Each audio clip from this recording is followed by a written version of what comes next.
Okay guys, got the new timing components installed on this 3.6 GM high feature V6. So you've got the front of the engine when it's transverse mounted is going to be your left bank, and the rear facing the firewall in a transverse mounted is going to be your right bank. So if you think of the traditional rear-wheel drive car, the left bank would face like the driver's side, so that's how they still do that. But the front, the one that sits by the radiator, is going to be your left bank. Left, left, left, left, right, right. Okay, so that's sort of important. Anyway, so this thing has got a goofy timing setup. You got two positions for the crankshaft. So there you got, this is stage one. So you've got mark on the crank sprocket, uniquely plated link. I put a red dot on it, and then it lines up with this red dot I made on, this is on the oil pump. That's already there from the factory. And then over here, say 8 o'clock-ish, that's stage 2, or phase 2, phase 1, phase 2, whatever you want to call it. So okay, we got it set up here on stage 1. So that's where the crankshaft is going to show, just like that, at about 5 o'clock. Follow up the chain, idler sprocket, left bank front, mark, uniquely plated link, put a red dot there. Got it? So then you come around here.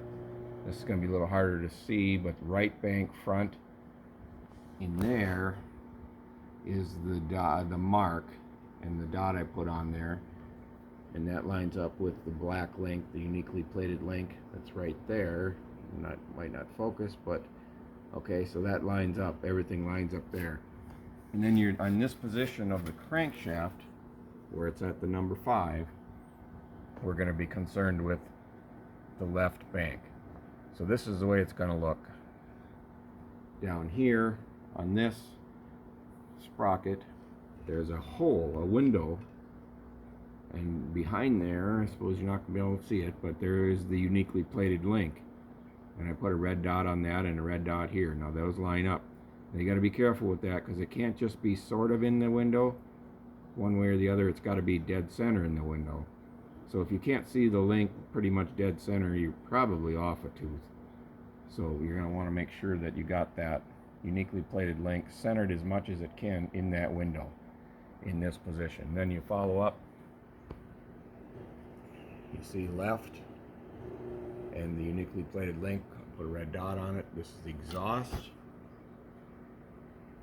You know, they're marked for the other side too, but this is the left bank, so you got to use the L for left. Exhaust cam, intake cam, sprocket, left, unique plated link, and the dot. And here's what's going to help you when you're in this position. In the back here of the camshafts, on the opposite side of the engine as the sprocket, there's these flats that they have machined into the camshaft. So that's going to kind of tell you. So if you take your straight edge, your ruler, whatever, I mean, it's not going to be perfectly right on the money, but you can tell that they're pretty close to being flat straight across. That tells you you're in the right position. Just like a little confidence booster. So those are flat across. Mark link. You can see, you know, this one's basically at 12 o'clock. This one's kind of at 10 o'clock. And then down here is kind of at 6 o'clock, pointing straight down. And remember that link is behind there. You can't see it with my camera phone too great, but it's back there. That one, and back there. Okay, and that's got the uniquely plated link. So this is all in time. So now I'm going to take and turn the damn thing so that it comes around. It's going clockwise. comes around to number 8, or well, 8 o'clock, basically, maybe even 8:30-ish, right there. Okay, so see now the red dot, the link, and the other red dot are lining up. So this is stage 2, phase 2, whatever you want to call it.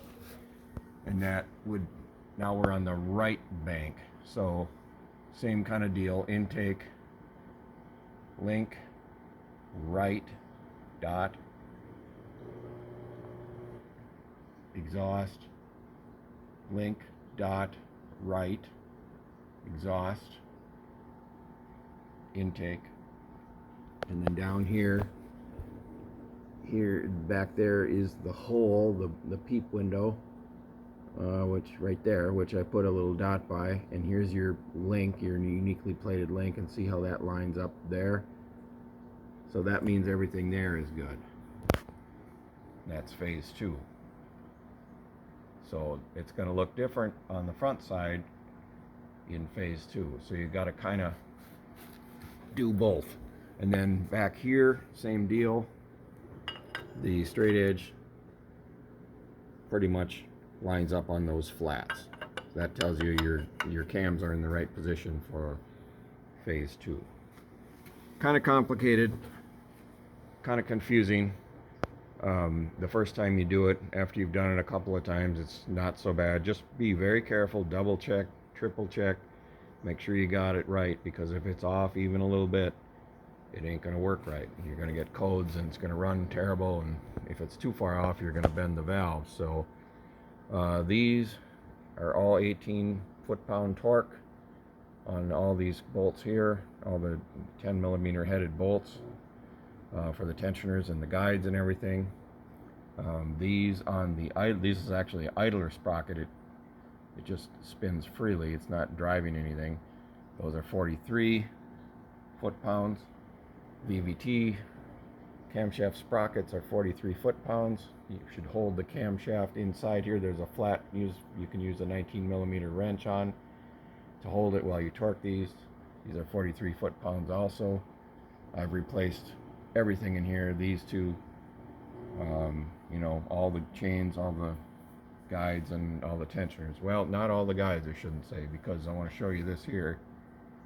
I'm reusing the original General Motors guide here, here, and here, because I didn't like the way the new guides looked, and I'll show you why. Right here. So this is the new guide, and watch this. They're supposed to slide a little bit on here, that's the way they're made, to have a little bit of give. But this wear surface here, watch how easy that is to pop that right off. I mean, it's just nothing holding that together. And I'm worried that at a certain time, cold weather, whatever, something, friction grabs it, lifts it up and pops it off. It's going to bust, and then I'm going to be in here again under warranty. So I'm not doing that. The original ones, these are all the same kind of thing. Don't trust it, to not pop right off of there. Look at that. It's just nothing holding that together. So in my opinion, they got that slot too long possibly, or that little nub doesn't even bottom out in there all the way before this would come popping right off of there. And then sure as hell that's going to get under the chain and bust, and then everybody's going to be unhappy. So I checked the original guides, General Motors guides, for wear, and there's really none, so I feel okay putting those back in. This one was chain stretch was really the biggest problem, and the chain had actually been riding up on these gears, so I didn't want to take the risk of not replacing the VVTs sprockets, because they were showing pretty good wear. Then the chain had been digging into them a bit and rounding them down, so didn't like that. So we got everything new except for those. I'm going to reuse the GM guides. I feel confident in doing that. Anyways, that's it.